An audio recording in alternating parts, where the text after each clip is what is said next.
its French abbreviation as DAG or DAG. There are less than 5 Anglophone DAGs in 38 ministries. There are equally less than 5 Anglophone secretaries general in 38 ministries. In the administration, Anglophones are almost completely absent.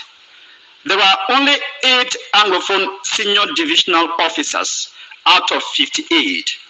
There are equally less than 40 Anglophones who are divisional officers in Cameroon, in spite of the fact that Cameroon counts up to 360 DOs. The military is another black area for Anglophones. French is the de facto official language in the military. The police force witnesses a similar level of Anglophone marginalization, according to some analysts. Anglophones have been indeed in all of these for a very long time. But when we look at what is actually happened, many of you have an impression that all is not going well at all. Because when you look at the military, like I said, it's another black area for Anglophones, and French is the de facto official language in that corps. The police force witnesses a similar level of Anglophone marginalization, and Anglophones have been, conditioned not to dream of heading the national security and defense ministries. At the police training college in Mutengene, more than 70% of the students are Francophones, even though the school is found on Anglophone soil. The presidency is almost exclusively Francophone territory. Anglophone officials there are not only few, but have been programmed to play only second fiddle. Of the more than 36 heads of diplomatic missions, only 6 are Anglophones. In the most important English-speaking countries like the United States, United Kingdom, and Canada, there is no Anglophone heading the diplomatic missions. Anglophones, despite the sweeping victories of the ruling party in the 2020 municipal, parliamentary, and the 2018 senatorial elections in the Northwest and Southwest regions, continue to be marginalized by the ruling party, according to some of them. Despite the fact that the ruling party was put to birth in the Anglophone town of Bamenda, no Anglophone for the over 37-year existence of the CPDM has ever been Secretary General of the ruling party or even elected to the second fiddle position of CPDM Assistant Secretary General. So the statistics are indeed so many, and if you go, for instance, in the National Oil Refinery Corporation, known by its French acronym SONARA, that is based in Limbe, more than 90% of senior staff and the overwhelming majority of junior staff are Francophones. Although SONARA is on Anglophone soil, the official language there is French. Since its inception in 1979, no Anglophone has occupied the position of general manager or even deputy general manager. Even though crude oil is refined in Sonara in Limbe, the long-awaited Limbe Deep Sea Port project has remained only on papers for decades. On the contrary, government has spent billions to construct a pipeline linking Limbe to the Douala ports from where fuel is exported. The Limbe Deep Sea Port, or Natural Deep Sea Port, which has an opening to the Atlantic Ocean, has been neglected in favor of the Douala River Port, which requires dredging every year, and yet heavy vessels cannot anchor in it. Now, Anglophone pressure groups are of the opinion that this was deliberately done to stifle development in Limbe, in the Anglophone part of the country, as Limbe will have become the economic capital of Cameroon.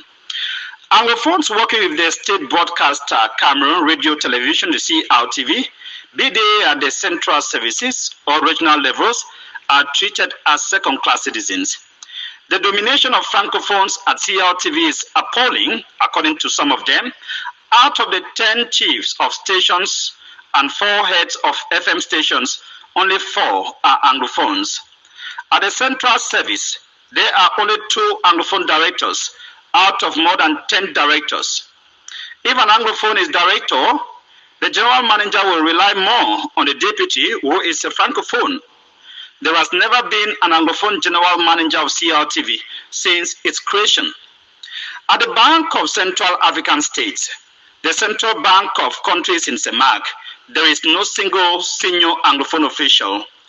That is probably the reason there is no single word in English in all denominations of CFE notes.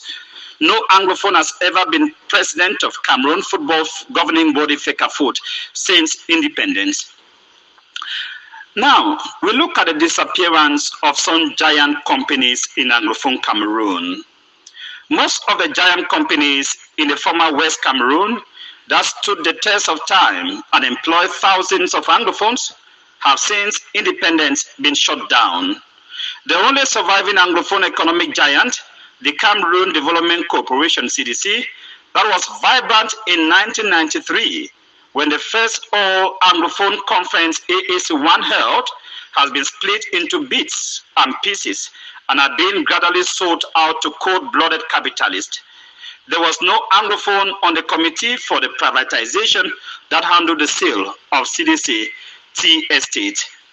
Other companies in Anglophone regions that have disappeared after the unity state of 1972 include, among others, National Produce Marketing Board, Cameroon Bank, Womb Area Development Authority WADA, West Cameroon Air Transport Power Camp, Santa Coffee Estate, Tiko, Bisonga Bank, and Bali Airports.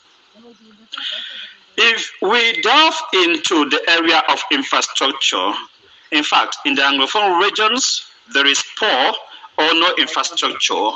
Road infrastructure in the Anglophone Cameroon is in terrible mess.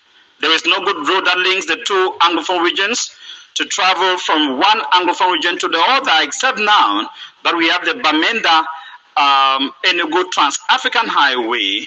Before now, the Anglophones must pass through Francophone Cameroon. In some places, Anglophones have to pass through Nigeria to get to their part of the country. The tarring of the ring road in the Northwest region, which President Paul Biya announced in 1984, he will personally supervise its construction and preside over its inauguration, is far from nearing completion. To make matters worse, portions of the road which were poorly constructed have become a nightmare for users. The number of lives lost on that road is counted in their hundreds. A few years ago, government announced that it had lobbied and obtained funds that will conveniently tar the Babaju-Bamenda road. But as soon as the road was tarred right after Mbuda in the Francophone West region, and with expectations that the construction will continue right up to Bamenda in the Northwest region, as was initially budgeted, news came that the funds allocated for the project had been exhausted. Other neglected road projects in Anglophone Cameroon include, among others, the 43-kilometer Lum-Tombel Kumba Road, Kumba Ekondotiti Road, the Nchang Menji Road, Bamenda Mbengu Road. All hydroelectricity generation plants are in Francophone Cameroon. The Mekim, Memvele, the Lompanga, the Naktigal, the Deya, the Songlulu, and Lagdo. The Yokepa generating plant that used to operate in the former West Cameroon has since been shut down in what Anglophone pressure groups say is part of the Francophone conspiracy to slow down development in Anglophone Cameroon. Now, we look at the attempts to strangle Anglo-Saxon system of education. Cameroon's education sector is theoretically divided by decree into 2 subsystems, one Anglophone and the other Francophone. The Anglophone educational system has been attacked on several occasions, notably during the attempt to reform the GCE. It took the stiff resistance from the parents who braved cannon and tear gas to save the Anglo-Saxon system of education. The bilingual school structure is a juxtaposition of the 2 school systems. The attempt to harmonize the educational system in the country has been categorized as a diabolic intention to kill the Anglo-Saxon system of education and the Anglophone culture in Cameroon. In most of the universities and professional schools in Francophone Cameroon, few subjects are taught in English. Over 90% of the subjects are taught in French, an alien system of academic terrorism characterized by intimidation and malpractice. While nobody cares if Anglophones are admitted into the elite professional schools, compulsory quotas of Francophones were once forced into the Faculty of Medicine in the University of Boya through the barrel of the gun. A vice-chancellor was sacked for failing to admit Francophone students into the Anglo-Saxon University, while the Faculty of Medicine in the next-door Douala can forget to admit Anglophones and get away with it. Now, when we look at the Anglophone media, there is definitely a bleak future for this media.